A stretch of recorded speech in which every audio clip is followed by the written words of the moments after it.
Why true Christians suffer? Ang tinutukoy ko dito na tunay na Kristiyano ay ang MCGI. Kaya pasensya na po sa mga hindi kaanib sa MCGI, yung mga tagalabas. Ang tinutukoy ko dito, bakit tayo nagsasuffer bilang Kristiyano na nasa taga-MCGI?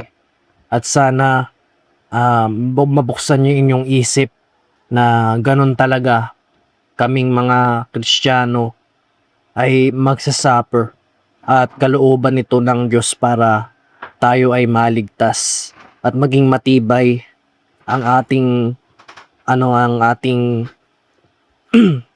ang ating kalusugan sa paglilingkod natin sa Diyos, na isang bagay na tatalakayin ko mamaya. So, chapter 1, ang mga ngaral na nakakaunawa ng salita ng Diyos. Hayaan na po natin na ang Diyos ang magsabi na ako ay sa Kanya. Kasi si Brother Eli yung kasangkapan ng Diyos na ipangaral ng Kanyang mga salita, bali sa Kanya ako nakikinig. At kung ikaw ay nakikinig sa pantas, magiging pantas ka rin ayon sa Biblia. Kaya sa Kanya ako nakikinig at hayaan nyo na lang ang Diyos ang magsabi na ako ang nangangaral sa inyo sa Espiritu, na tinawag din ako ng Diyos. Ang Diyos na lang ang magsasabi ayon sa aking mga hallucinations, mga nakikita akong pangitain. Tinawag ako ni Bro Eli na maging ibanghilista at hanggang ngayon sa kanya pa rin ako nakikinig ng kanyang mga aral at naniniwala ako na kaloob po ng Diyos yun, at hayaan ko na lang na ang Diyos ang magsabi na ako ay sa Kanya. Mababasa sa Kawikaan 8:8 hanggang 9, lahat ng mga salita ng aking bibig ay sa katwiran, walang bagay na liko o suwail sa kanila, na pawang malilinaw sa Kanya na nakakaunawa at matuwid sa Kanya na nakakasumpong ng kaalaman. At hindi naman po sa pagmamapuri o pagtatanyag ng aking sarili, paglalagay ng sariling upuan, bali buong pagpapakumbaba po na kung hindi ito ipapaliwanag sa akin sa pamagitan ni Brad Eli, hindi ko po mauunawa. Alright, may mga ngaral na kasangkapan na pawang malilinaw sa Kanya na nakakaunawa at matuwid sa Kanya na nakakasumpong ng kaalaman. Galing po sa Diyos ang kaalaman na pinangaral ni Brad Eli, na nakikinig din ako sa Kanya. Kaya sa Diyos pa rin ang kapurihan, di po ng aking sarili o kaya ni Bro Eli na malinaw. Sa totoo, nauunawa ako sa tulong ng mga mangaral ng Diyos, si Brother Eli at si Kuya Daniel. At hayaan nyo nang magsabi na ang Diyos ako ang mapalad, na mapalad yung tinawag ng Diyos na nakasumpong ng kaalaman. Kaya mababasa sa Kawikaan 3:13, mapalad ang tao na nakakasumpong ng karunungan at ang tao na nagtatamo ng kaunawaan. Kaya hayaan nyo na lang kayo magsabi, purihin siya purihin siya ng ibang tao kaysa yung sariling bibig. Kaysa sa sarili kong bibig sabihin ko ay mangangaral ako, kaya hindi po. Bali, hayaan ko na lang na magsabi ang Diyos na ako ay sa Kanya. Kaya hayaan nyo na lang ang Diyos ang magsabi na mapalad ang tao na nakakaunawa ako, okay? At ganito, hindi lahat ng tao matatanggap ng salita ng Diyos. Mababasa sa 19:11, dadapot sinabi niya sa kanila, hindi matatanggap ng lahat ng tao ang pananalitang ito, kundi yaong mga pinagkalooban. At sa totoo, hindi ko to matatanggap ng karunungan nito sa aking sarili. malibang pinagkaloob po sa akin ng Diyos na maunawaan ang kanyang salita sa pamamagitan ng pagbabasa ng Biblia at pakikinig at paggawa ng paggawa ng mabuti. Hindi ko po maintindihan. Paano mo maintindihan pag hindi mo ginawa? Tatlo yan eh. Paggawa, pagbasa, pagbabasa, at saka pakikinig. Alright? Mapalad ang mga nagbabasa at nakikinig at gumagawa ng katwiran ng Diyos. Mababasa yun sa Apokalipsis na isang bagay na hindi ko talaga maintindihan, mga kapatid, malibang ipagkaloob sa akin. Parang ganito, katulad ng halimbawa ni Brad Ely na inutusan ka ng tatay mo na patayin lahat ng manok kung iba yung nakabasa ng ng message nun, marahil patayin pati manok ng kapitbahay. Ang tanging nakakaunawa lang ikaw at ang tatay mo na patayin mo lahat ng mga manok, para kung ibang makikinig ng patayin lahat ng manok, baka iba yung gawin, patayin pati manok ng kapitbahay. Yun yung pinagkaiba ng mga bulaang mangangaral sa mga tunay na mangangaral.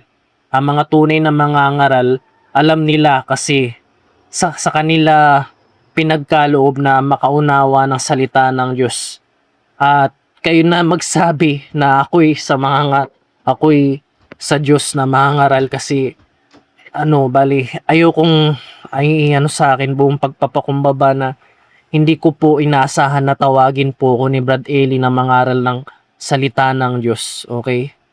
At si Brad Ely din naman, nagpapakumbaba si Brad Ely, sana sabi ni Brad Ely, sana hindi maging kasalanan sa kanya na ano na ma, na mangaral ng salita ng Diyos na na maging siya yung mapuri, ganun, siya yung matalino, ganun sabi ni Brad Ely.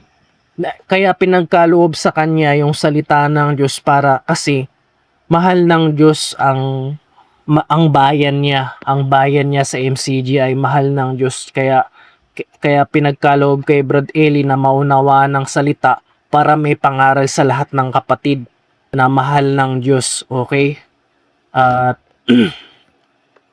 mababasa sa na sinabi ng mga apostol na sila yung pinagkalooban, mababasa sa 1:24,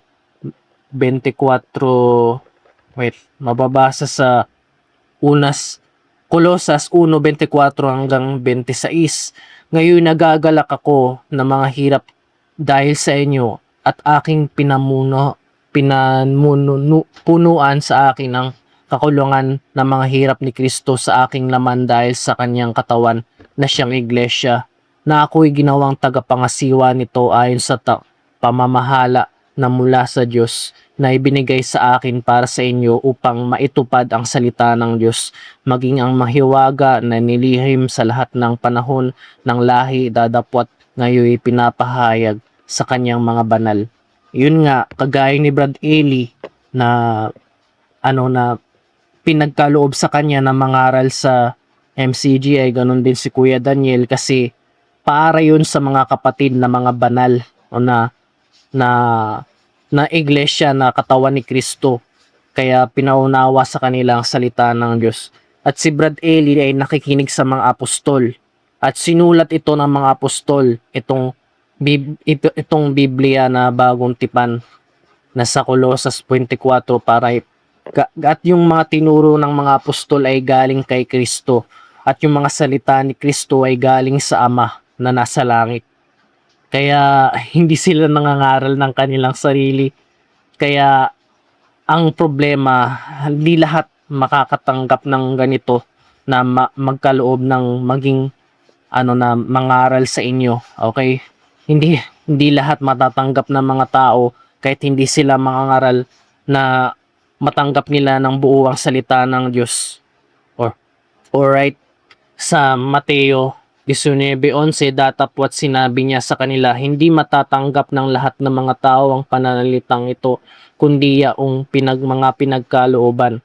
Kasi merong mga pinagkalooban na makaunawa ang mga Kristiyano at ang mga mangangaral sa pamagitan ng pangangaral ng mga mangangaral, pinagkaloob sa kanila na maunawa ang salita ng Diyos.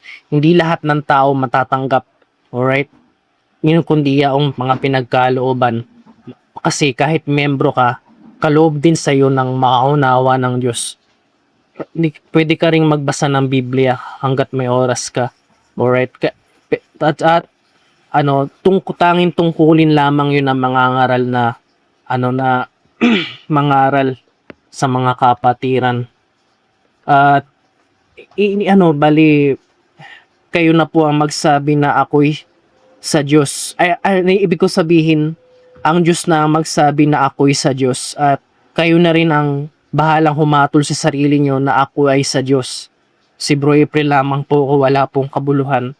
At inaamin ko po na sa ngayong panahon ay nakakaisip po ako ng mga masama. Kaya naglalakas loob po ako na humingi ng tawad sa mga katitisuran na nasa akin. At ang chapter 2, humingi po ako ng tawad. Patawad po, di ko po maiwasang makaisip ng masama. Okay? At alam kong nababasa niyo yung isip ko, nangangaral ako sa Espiritu. At ito yung katwiran ng Diyos. Genesis 6:5, at nakita ng Panginoon na mabigat ang kasamaan ng tao sa lupa at ng buong haka ng pag-iisip ng kanyang puso ay masama na lamang parati. Ito yung mga taong biktima ng mga demonyo na pinapaisip sila ng masama. Kaya biktima rin ako ng demonyo, pinapaisip sa akin yung mga masama, sumbong ng sumbong sa akin yung mga demonyo. Tapos ang nangyari natitisod yung mga kapatid at sa akin pa sinisisi kung bakit ako nakakaisip ng masama. Sana naman po hindi ito maging katitisuran sa inyo kung bakit ako naisip. Explain ko sa inyo na hindi po ako yun. Mga demonyo po yun na ginugulo sa ang inyong pananampalataya bilang Kristiyano, na pinagbibintangan na ako ay masama. Pero ang totoo, mabuti po ako. Hindi po ako nagtatangi ng tao, mga kapatid. At hindi po ako hindi po ako nagtatangi, okay? Dahil nga may katungkulan ako na mangaral sa Espiritu, pag nakakaisip po ako ng masama, hindi po ako yun. Okay, mga demonyo po yun na nagsusumbong sa akin ng mga kasalanan ng mga kapatid. May mga pagkakataon po na pag nagsumbong yung demonyo, totoo yung sinumbong, nahihiya yung kapatid sa akin, ayaw mo lumapit kasi nadjudge sila kasi dahil sa mga demonyong nasa paligid, sumbong na sumbong sa akin. Pero ang sinusumbong ng demonyo ay kasinungalingan. Okay, kaya hindi ako naniniwala sa mga tukso ng demonyo na pinapaisip ako ng masama para mabagabag ako, o kaya mabagabag kayo dahil nakaisip ako ng masama. Sana naman po mga kapatid, wag po kayong matitisod, okay? Sa naiisip kong masama. Ito yung paliwanag na bakit walang katotohanan sa diablo, sa demonyo, mga pinsan ni Satanas, si Santanas, mga demonyong masasama. Alright? Mababasa sa Juan 8:48, sa inyong amang diablo at ang mga nasa ng iyong ama, ang ibig ninyong gawin. Siya ay isang mamamatay tao buhat pa ng una at hindi nananatili sa katotohanan sapagkat walang katotohanan sa kanya. Pagkat nagsasalita siya ng kasinungalingan, ay nagsasalita siya ng ganyang kanya sapagkat siya ay sinungaling at ama nito. Kaya hindi ako naniniwala sa mga sumbong ng mga demonyo sa akin. Bali, bagabag lang yan, panggulo lang yan sa pananampalataya. Kaya loobin po mga kapatid, masasanay din kayo, wag po kayong matitisod sa akin, hindi po ako yun. Mga demonyo po yun, okay? Wag po kayong matuturn off at isipin na kapatid rin kayo nakakaisip ng masama sa akin. Bali, pawang kasinungalingan po yun mga kapatid. Bali, ayoko nang banggitin pa yung mga kasinungalingan ng mga demonyo para iligaw kayo mga kapatid. Kasi kapag nakinig ka kayo sa kanila, nangliligaw lamang yan, okay? At bali bali pinapaisip din kayo ng masama sa akin. Hindi po yun totoo. Lahat ng mga paratang sa akin ng mga puro kasinungalingan. Alright? Kaya, so, but why Christian Supper? Christian Supper sa mga NCGI. Ang Diyos ay hindi kusang dumadalamhati. At kaya tayo may kadalamhati ay dahil sa ating mga kasalanan. At hindi mababasa sa Panaghoy 3:32 hanggang 33 sapagkat bagaman siya ay nagpapanglaw ayon ay gayon may nagpapakita siya ng habag ayon sa kasaganahan ng kanyang mga kaawan sapagkat hindi siya kusang dumadalamhati o na nagpapapanglaw man sa mga anak ng mga tao. Ang Diyos ay hindi masama na kusang dadalamhatiin ka, bigla kang magkakaroon ng sakit na hindi mo ini-expect, na sasabihin mo ang Diyos ang may gawa nito, kaya ako na nagkasakit. Mali. Kaya lang naman tayo may nagkakasakit ay dahil sa mga kasalanan natin. Kunyari, sinabi ng doktor na umiwas kayo sa matatamis, kain ka ng matatamis, nagka-diabetic ka, edi ikaw rin naman ang may kasalanan. Ganun din ang Diyos na aral sa atin na huwag tayo masyadong mayamu. Kasi kapag mayamu ka, magkakaroon ka ng sakit, mga diabetic. Parang kaparehas na rin yun na huwag kang kumain ng matamis, huwag kang mayamu. Alright, inutos din ng Diyos yun. Kasi kapag ganun, magkakasakit tayo. Sabi ng Diyos, akin ang taba. Nababasa sa ulumang tipan. Na kasi kapag kumain ka ng taba, magkakaroon ka ng kolesterol, atakihin ka sa puso at mamamatay. Kaya napakaganda po ng utos ng Diyos sa atin na tayo ay maging madisiplina, maging sa pagkain at self-control para hindi tayo magkasakit. Alright? Kaya tayo nagkakasakit ay dahil sa mga kasalanan natin. Kung yari, ikaw babae, masyado ka malandi, pumapatol ka sa naging playgirl ka na, naging prostitute. Kaya nagkakasakit ka tuloy ng AIDS dahil pinasa sa iyo yung AIDS, mga HIV. Kaya yun, mamamatay ka na dahil sa sakit mo. Hindi Diyos ang may gawa nun kundi ikaw na masama dahil sa masama mong kasalanan. Kaya ka nagkakasakit ng AIDS, ganun. Kaya bali ang Diyos, may mga mabubuti din naman na mga Kristiyano na nagkakasakit. Pero hindi naman hindi ibig sabihin na na masama sila, ganon. Kaya tayo nagkakasakit marahil sa pagsubok o kaya palo ng Diyos para magsisi tayo, kaya tayo nagkakasakit para maalala natin ng Diyos kasi ang tao naalala lang ang Diyos kapag may sakit. Alright? Nakakatawa pero hindi dapat tawanan yun, pero yun talaga ang realidad na hinahanap lang ng tao ang Diyos kapag may sakit sila.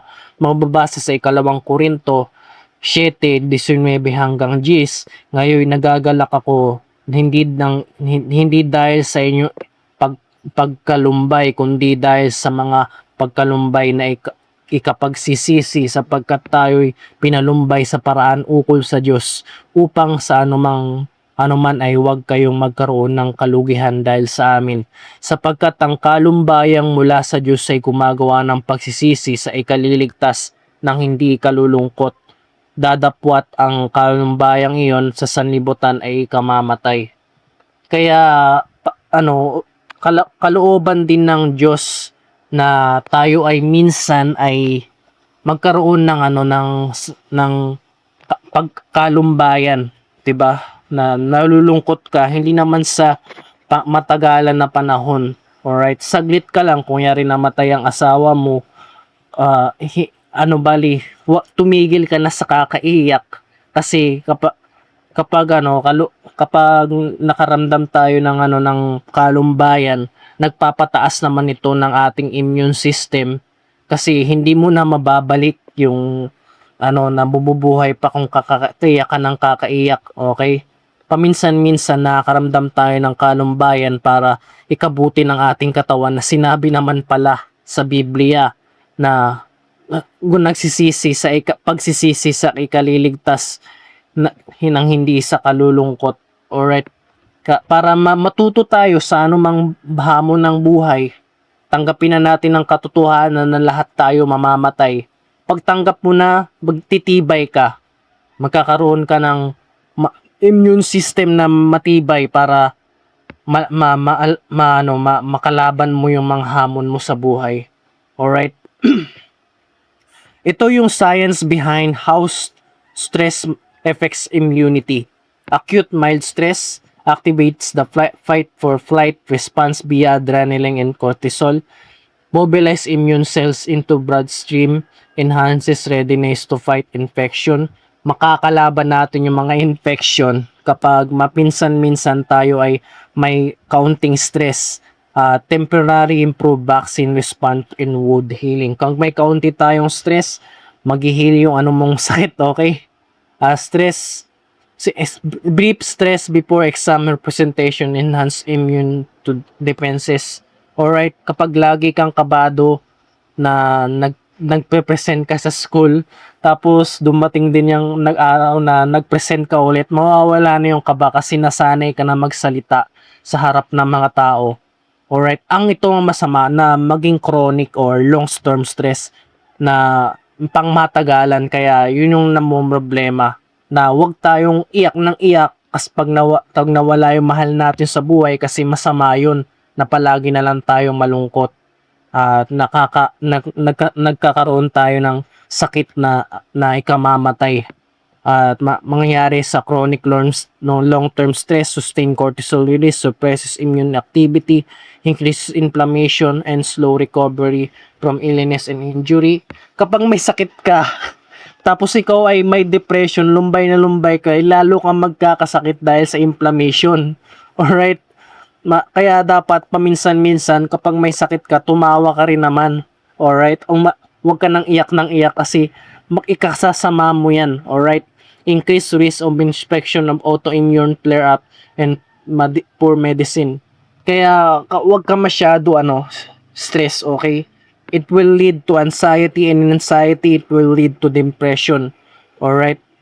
Kaya dapat meron tayong balance between helpful and harmful stress. Meron kasing stress na helpful para makatulong sa iyo na pataasin ang immune system. Kung palagi ka na lang nalulungkot, yun yung harmful stress na nagpapasira ng iyong immune system. Alright?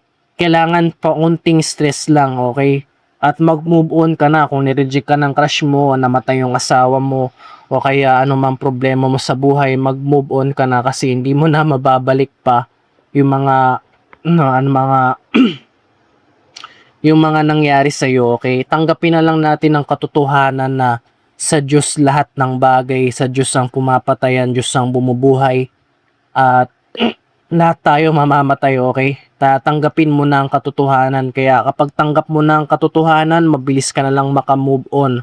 Nagpapataas ng iyong immune system at tibay ng iyong emotional tsaka ng iyong health para pag dumating ulit ng ng kalumbayan na yun, parang wala na lang sa iyo. Oh, ganun yung kalagayan ko bilang Kristiyano. Parang wala na lang sa akin yung mga problema kasi alam kong nilaga ko sa Diyos ang lahat ng problema. Kasi kapag inisip ko pa lahat ng mga problema, mapapahamak ako. Okay? Hindi magkakasakit ako kapag lagi kong iniisip ng problema. Sino ka ba? Yung mga taong masasama, sino ka ba para alalahanin ko? Di gagawin ko na lang, isipin ko na lang na hindi ka na nag-e-exist. Okay? Para makatulong sa akin na para hindi ko na kayo isipin yung mga kaaway ko. Alright? Ito yung yung talata na kailangan malumbay din tayo paminsan-minsan para lumakas ang ating immune system. Ikalawang Korinto 7:10, sapagkat ang kalumbayang mula sa Diyos ay gumagawa ng pagsisisi sa ikaliligtas na hindi kalulungkot, dadapot ang kalumbayang ayon sa sanlibutan na ikamamatay. Alright, wag ka na, tumigil ka na kakaiyak, wag ka ng OA bro and sisters. Nasa Diyos na, pagpasa Diyos na lang natin lahat ng ating mga problema. Alright, ganun din ang nangyari kay Lazaro, na isang Kristiyano na pinag-usig, na hindi siya ginawa ng mabuti, kumakain ng mga mumu. Alright, basahin na lang natin Lucas 16:25 hanggang 26. Datapwat sinabi ni Abraham, anak, alalahanin mo na ikaw ay tumanggap ng mabubuting bagay sa iyong pamumuhay, at si Lazaro sa ganyan ding paraan ay masamang bagay. Datapwat ngayon ay inaaliw siya rini, at ikaw ay nasa kahirapan. Bukod sa lahat ng ito ay isang malaking banging nakalagay sa pagitan ng namin at inyo, upang ang mag-ibig tumawid ay hindi hanggang sa iyo ay hindi maari, at gayon din ang walang makatawid mula dyan hanggang sa amin. Alright, at ganito, ito yung talinhaga ni Kristo sa kay Abraham, kay Lazaro at saka mayaman na lalaki, na hindi ginawa ng mayaman na lalaki si Lazaro. Kaya ang nangyari nung namatay yung mayaman ay nagdudusya siya. Alright, at si Lazaro naman ay inaaliw sa langit. Alright, ganon. Kaya wag wag ta kaya it doesn't matter na kung maging mahirap ka man dito sa sanlibutan, katulad ni Lazaro na walang natamong kabutihan na ginawa sa kanya ng mayaman, kaya siya namatay na gutom. At kung namatay man tayo bilang Kristiyano, ay doon naman sa langit, hindi naman tayo api doon. Alright, may ganti rin naman yung mga tayong mga Kristiyano sa langit. Katulad ni Lazaro na napunta sa langit, inaaliw siya doon. At yung mga huwag kang maiinggit sa mga mayayaman na dito sa panahon na na mayayaman na sa kanila yung convenience in life, nakakakain ng masasarap, hindi gumagawa ng mabuti, kaya hindi rin sila maliligtas. Kaya salamat sa Diyos ako ay mahirap. Alright, kaya kung ganun, kung walang paghuhukom, kawawa tayo. Alright, tayo na yung pinakakawawa kung walang paghuhukom, na kung lahat tayo ay mamamatay na lang ganun, kung walang paghuhukom, mga taong hindi naniniwala sa Diyos. Kung ganun, tayo na yung pinakakawawa. Mababasa sa unang Korinto 15:19, kung sa buhay na lamang ito tayo nagsisiasa kay Kristo, ay tayo lahat na mga tao ay lalong kahabag-habag. Kaya may paghuhukom, mga kapatid. Kaya yun yung pag-asa ko. Maging mahirap man ako dito sa sanlibutan, basta't kilala ko ang Diyos, at kilala ako ng Diyos na ako ay nagbabanal, gumagawa ng mabuti. Naniniwala po akong kakaawaan po ako ng Diyos. Kaya kung nandito man ako sa lupa, hindi pa namamatay, wala pang paghuhukom, naniniwala po ko, hinihintay ko po ang pagdating ng ating Panginoong Hesukristo, na isang bagay na nagagalak po ko kahit mahirap po ko. Ito yung sinabi ni Kristo sa kanyang mga alagad, na mapalad tayong mga Kristiyano na sumusunod sa kanya. Lucas 20:6-20 hanggang 23. At nagsitingin niya sa kanyang mga mata ang kanyang mga alagad, at sinabi, mapapalad kayong mga dukha, sapagkat sa inyo ang kaharian ng Diyos. Mapapalad kayong nagugutom ngayon, sapagkat kayo'y bubusugin. Mapapalad kayong magsisitangis ngayon, sapagkat kayo'y magsisitawa. Mapapalad kayo kung kayo'y kapuotan ng mga tao, at kung kayo'y hiwalay nila, at ako'y alimurahin at itakwil. ang iyong pangalan na tila masasama dahil sa anak ng tao. Magalak kayo sa araw ngayon at magsilukso kayo sa kagalakan sapagkat narito ang ganti sa inyo'y malaki sa langit sapagkat sa gayon din paraan ang ginawa ng kanilang mga magulang sa mga propeta. At yun, mapalad tayong mga mahihirap na kasi maliligtas tayo. Alright, mapalad tayo na nagugutom, pubusugin tayo. Actually, basahin mo yung Lucas 20:23. Ang ganda, naginhawahan po ko mga kapatid. Masarap po pakinggan na kahit na nagugutom, nahihirapan. Malaki naman ang ganti sa kaharian ng Diyos. Kaya natutuwa po ko kapag inuusig ako. Alright, mababasa sa Roma 8:18, sapagkat napatunayan ko na ang pagtitiis sa panahong ito ay hindi karapat-dapat maitumbas sa kaluwalhatiang mahahayag sa atin. Salamat sa Diyos na nagtitiis po ako dito sa nibutan na to kasi buhay na walang hanggan po ang ganti. Alright, let's say ang tao nabubuhay lamang ng 100 years na average lifespan.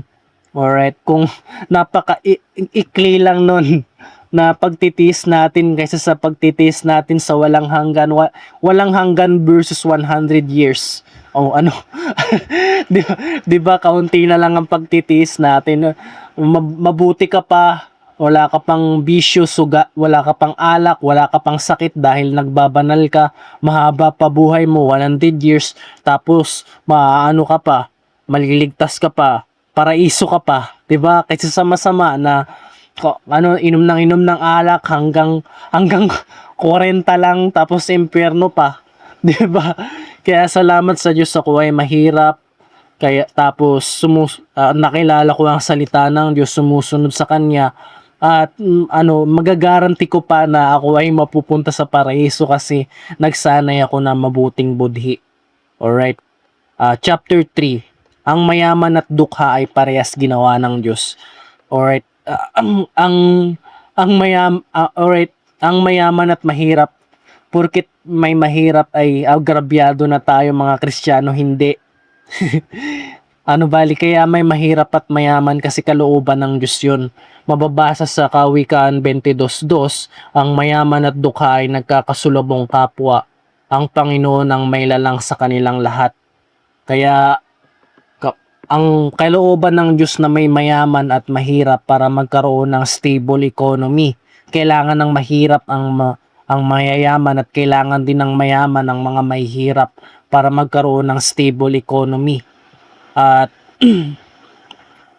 at naniniwala ako na mas mapalad yung mga mahihirap kasi tayong mga mahihirap ay mahimbing ang tulog natin sa gabi kasi kakatrabaho na dahil sa mga gawang mahihirap na trabaho, makakatulog ka ng mahimbing kaysa sa mga mayayaman na hindi makatulog, may gwardiya, may mga aso kasi na alam ng mayaman na kuhold upin sila sa bahay nila, papasukan sila ng mga magnanakaw, kaya hindi sila makatulog sa gabi dahil sa problema nila sa pera nila, na nakawin yung pera nila. Yon, Ecclesiastes 5:12, ang tulog ng manggagawang tao ay mahimbing, maging siya ay kumain ng kaunti o marami, ngunit ang kasaganaan ng yaman ay hindi magpapatulog sa kanya.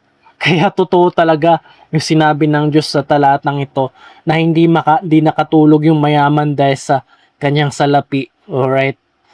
Lucas 6:20-21, at itiningin niya ang kanyang mga mata sa mga alagad at sinabi, mapapalad kayong dukha sapagkat inyo ang kaharian ng Diyos. Mapapalad kayong nagugutom ngayon sapagkat kayo'y bubusugin. Mapapalad kayong nagsisitangis ngayon at sapagkat kayo'y magsisitawa. At mababasa at mapalad tayong mga dukha, alright, na nagugutom na bubusugin naman tayo sa kaharian ng Diyos. Huwag tayong mag-alala. Alright. At Lucas 6:24-25, sa aba ninyong mayayaman sapagkat tinanggap na ninyo ang iyong kaaliwan, sa aba ninyong mga busog ngayon sapagkat kayo'y magugutom, sa aba ninyong magsisitawa ngayon sapagkat kayo'y magsisitahoy, at magsisitangis. Kaya may paghuhukom mga brothers and sisters. Tayong mga mahihirap ay mahal ng Diyos kasi ang mga mahihirap ay mapagpakumbaba at at lumaasa lamang sa magagawa ng Diyos. Mahal din ng Diyos ang mga mayayaman. Hindi porkit dukha ka, yun lang iniibig ng Diyos. Kaso ang mga mayayaman ay mataas ang pride, kaya nagsisiyasa lamang sa kayamanan, wala na yung pagtitiwala sa Diyos. Kaya bali ito yung sinabi ni Jesus sa sa mayaman. At nagtaka ang mga alagad sa kanyang salita, datapwat si Jesus ay sumagot sa sabi nila, "Mga anak, ay hirap magsipasok sa kaharian ng Diyos ang nagsisiasa sa mga kayamanan." At alright, magaan pa sa isang kamelyo na dumaan sa butas ng isang karayom kaysa sa mayaman na pumasok sa kaharian ng Diyos. Kinumpara ni Kristo ang kamelyo na, na sa kapangyarihan ng Diyos na pwedeng dumaan sa butas ng karayom ang kamelyo kaysa sa mayaman na pumasok sa kaharian ng Diyos. Kaya napakahirap pumasok sa kaharian ng Diyos ng mga mayayaman kasi nasa kayamanan lang sila nagtitiwala, hindi sa Diyos. Kaya yun yung talinhaga ni Kristo na magaan pa sa isang kamelyo na dumaan sa butas ng karayom kaysa sa mayaman na pumasok sa kaharian ng Diyos. At kakapaksa lang din ni Kuya Daniel na huwag tayo magsiayon dito sa sanlibutan, kundi tumingin tayo sa itaas. Ang pag-iisip natin ay nasa itaas na kinaroroonan ni Kristo. Colosas 3:1-2. Kung kayo nga'y muling binuhay na kalakip ni Kristo, ay hanapin ninyo ang mga bagay na nasa itaas na kinaroroonan ni Kristo na nakaupo sa kanan ng Diyos. Ilagak ninyo ang mga pag-iisip na nasa itaas, wag sa mga bagay na nasa ibabaw ng lupa.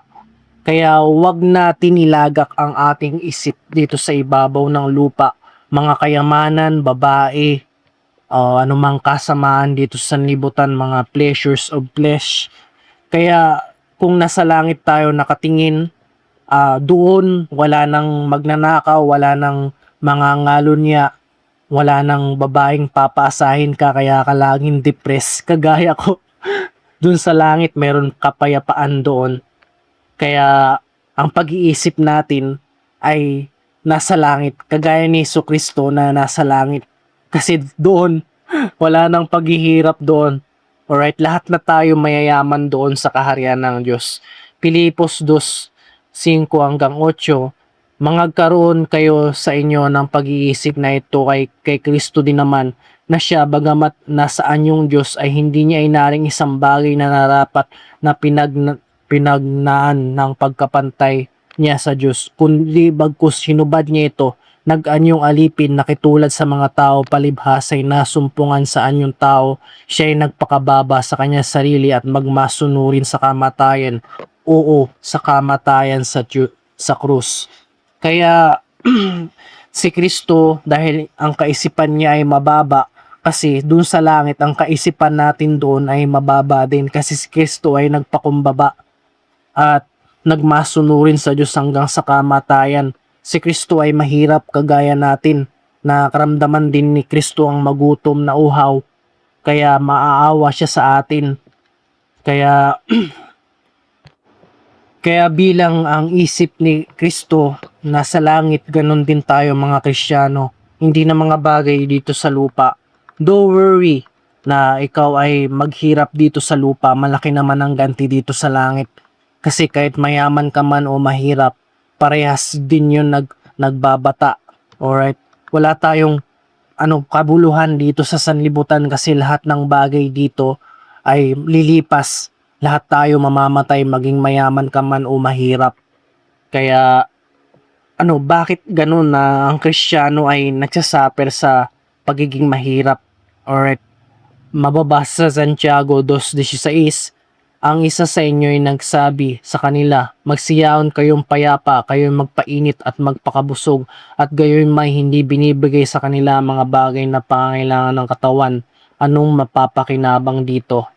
Ang ibig sabihin sa ang mga unang Kristiyano ay nagugutom at walang damit na pangangailangan sa katawan. Kaso hindi hindi sila natutulungan, okay, dahil hindi binibigay sa kanila yung mga pangangailangan. Naranasan ito ng mga apostol. Paimbabaw na lang yun na sasabihin mo magpainit ka, magpainom ka, di mo naman binibigay. Dapat bigyan mo. Alright? Kaya naranasan din ito ng mga Kristiyano, kaya sila gumagawa ng mabuti. Kaya para hindi paimbabaw na dapat gawin mo kapag nainisip sa iyo nakaisip ka ng mabuti, gawin mo yon sa kapatid na ano mo siya, pakainin mo siya at bigyan mo ng damit. Alright? Kasi kahit damit at pananamit at pagkain, masisiyahan na tayo doon. Alright? Nababasa rin yun sa Biblia. At mababasa sa unang Korinto 4:19 hanggang sa oras na ito, nagugutom kami, nauhaw, ubad at tinampal na wala kaming tiyak na tahanan.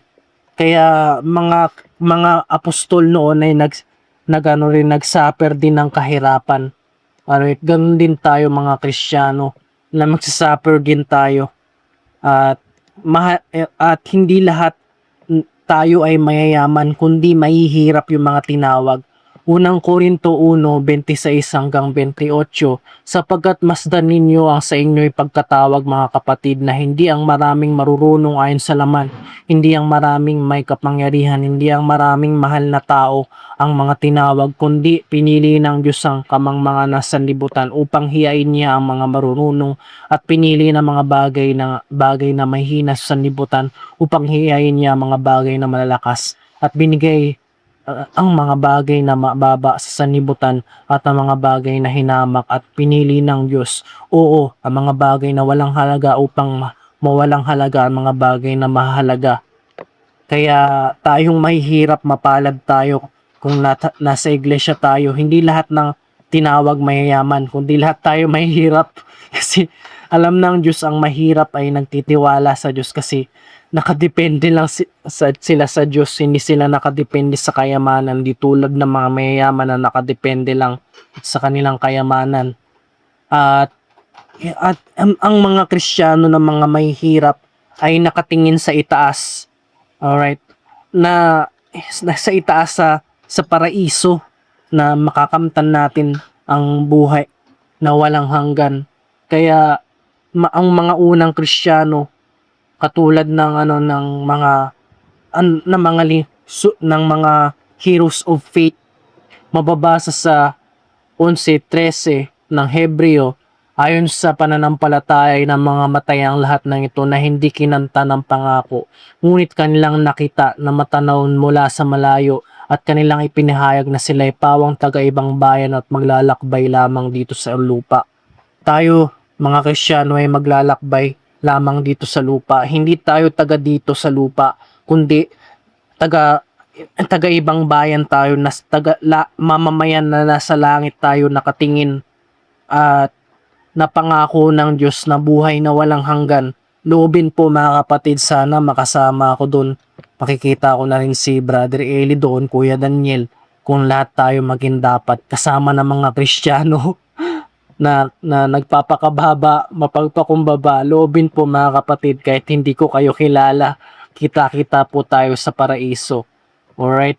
At Juan 15:19-20, kung kayo'y taga-sanlibutan, ibigin na sanlibutan ng kanyang sarili. Ngunit sapagkat kayo'y hindi taga-sanlibutan, kundi kayo'y hinirang ko sa sanlibutan, kaya napupuot sa inyo ang sanlibutan. Alalahanin ninyo ang sa inyo'y aking sinabi, ang alipin na hindi dakila kaysa sa kanyang Panginoon. Kung angoy kanilang pinag-usig, kayo man ay pag-uusigin din. Kung tinupad nila ang aking salita, ay sa inyo ay tutuparin din. Kaya katulad ni Kristo na pinag-usig, ganun din tayo mga Kristiyano, kasi si Kristo taga-langit. Doon sa langit mababa ang kaisipan. Kaya bilang Kristiyano nandito sa lupa, inaano tayo, hindi tayo gusto ng mga tao nga sa sanlibutan, kasi lahat ng tao dito sa sanlibutan ay masasama palalo. gusto tayong patayin ng mga Kristiyano dahil nga nagpapakababa tayo. Hindi tayo taga dito. Alright? Magsasuffer tayo katulad din ni Kristo na nagsuffer. At kung nakakaranas tayo ng kapighatian laban sa mga masasamang tao, ay gawan pa rin natin sila ng mabuti. Kasi dun sa paraiso, lahat ng tao mabubuti doon kasi nandoon yung isip natin sa paraiso. At dito rin sa lupa, tayong mga Kristiyano ay gagampanan natin na gumawa tayo ng mabuti maging sa kaaway para maano natin, mahikayat natin ang ating kaaway na maging mabuti din. Mababasa sa Lucas 6:35, dadapot ibigin ninyo ang inyong mga kaaway, gawan nyo sila ng mabuti, magpahiram kayo na kailanman huwag mawawala ng pag-asa at malaki ang inyong ganti. At kayo'y magiging anak ng kataas-taasan sapagkat siya'y magandang loob at walang turi sa masama. Alright? Kaya gawan din natin sila ng mabuti, yung mga masasamang tao. At ano naman ang pakikisalamuha nating mga Kristiyano laban sa mga masasamang tao ay hindi ang laban natin bilang Kristiyano ay hindi literal na maglalaban tayo ng parang magbabarilan, magsusuntukan, magtatagaan, mali. Kundi ang Kristiyano ay gumagawa ng mabuti. Alright? Wag tayong gagawa ng masama. Wag tayong gaganti ng laban sa laman at dugo. Mababasa sa Efeso 6:12, sapagkat ang ating pakikipagbaka ay hindi laban sa laman at dugo kundi sa mga panunuan, laban sa kapangyarihan, laban sa nangamamahala sa dakong kaitaasan. At na at hindi sa laban at laman at dugutang pakikipaglaban natin, kundi gawa na natin sila ng mabuti. At bali maging aware ka na dito sa sanlibutan may masasama talaga. Kaya bilang mga Kristiyano na sumusunod kay Kristo, magpakatalino tayo at makapagpatimtiman gaya ng kalapati. Mababasa sa Mateo 10:16, narito sinugo ko kayo na gaya ng tupa sa gitna ng mga lobo. Magpakatalino nga kayong mga gaya ng nasa ahas at magpakatimtiman gaya ng kalapati. At bali maging aware ka sa mga masama at gawan mo pa rin sila ng mabuti.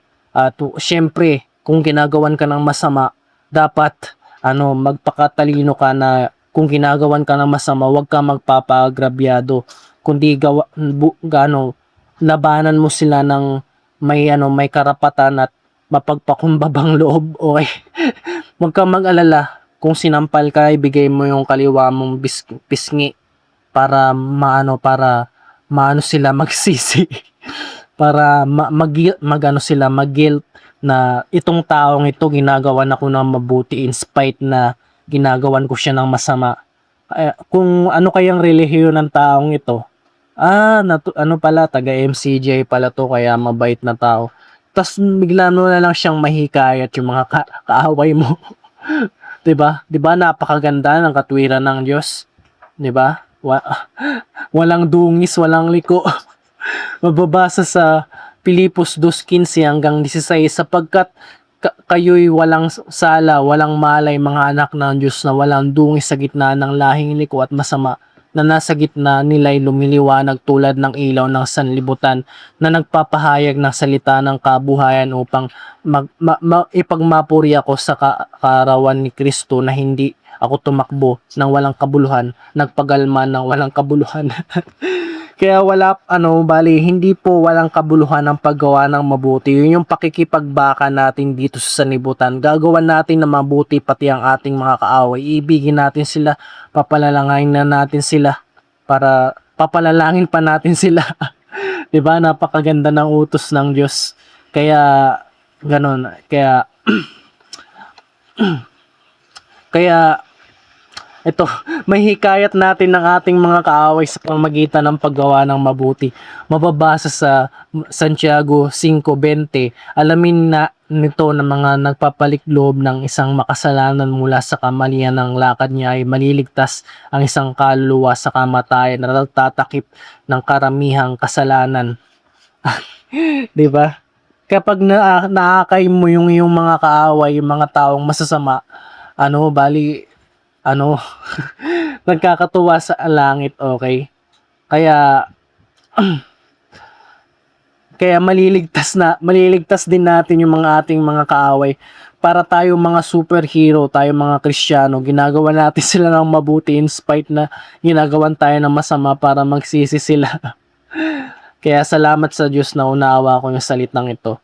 Patawarin mo ang mga taong gumagawa ng masama, okay? Magpatawaran tayo, okay? Awit, awit, 109, 109.5. At inanti nila sa akin ay kasamaan sa mabuti at kinagtatanim at pagtatanim sa pag-ibig ko. Alright? Si David ay ginawan siya ng masama in spite na ginawan siya ng mabuti, or gumawa siya ng mabuti, ginagawan siya ng masama. Yung kapalit ng pag-ibig niya ay ginagawan siya ng masama. Yun yung problema ni David. Alright, kagaya din ni Kristo na pinag-usig din in spite na mabuti ang ginawa niya sa mga kaaway. Mababasa sa Juan 10:31-32. At nagsidampot nga sila muli ng mga Hudyo upang siya ay batuhin. At sinagot sila ni Jesus, maraming gawa ang namula sa Ama ang pinakita ko sa inyo, alin sa mga gawang yaon ang binabato nyo sa akin. Kaya wala namang kasalanan si Kristo, ginagawa niya yung mabuti, yung mga Hudyo. Kaso ang problema, pinagbibintangan siya na siya ay masama, ng mga taong masasama. Alright? Ang Efeso 4:32, at magmagandang loob kayo sa isa't isa, mga mahabagin, magpatawaran kayo sa isa't isa, gaya naman ng pagpapatawad sa inyo ng Diyos kay Kristo. Si Kristo po maawain, kahit na ginagawan si Kristo ng masama ng mga kaaway, pinapatawad pa rin ni Kristo kung nagsisi yung mga taong masasama. Kaya mapapagbalik loob natin ng ating mga kaaway na magsisi dahil sa kabutihang ginawa ni Kristo, na siya na yung namatay para sa ating mga kasalanan, at si Kristo ay mapagpatawad, maawain. Mateo 6:40, this is 14:15, okay? Mateo 6:14-15, sapagkat kung ipinatawad ninyo sa mga taong kanilang mga kasalanan, ay papatawarin naman kayo ng inyong Ama sa kalangitan. Dadapwat kung hindi ninyo pinatawad ng mga tao sa kanilang kasalanan, ay hindi naman kayo patatawarin ng inyong Ama sa inyong mga kasalanan. Kaya magpatawaran po tayo, mga kapatid, kasi kung hindi ka nagpatawad, ikaw rin naman yung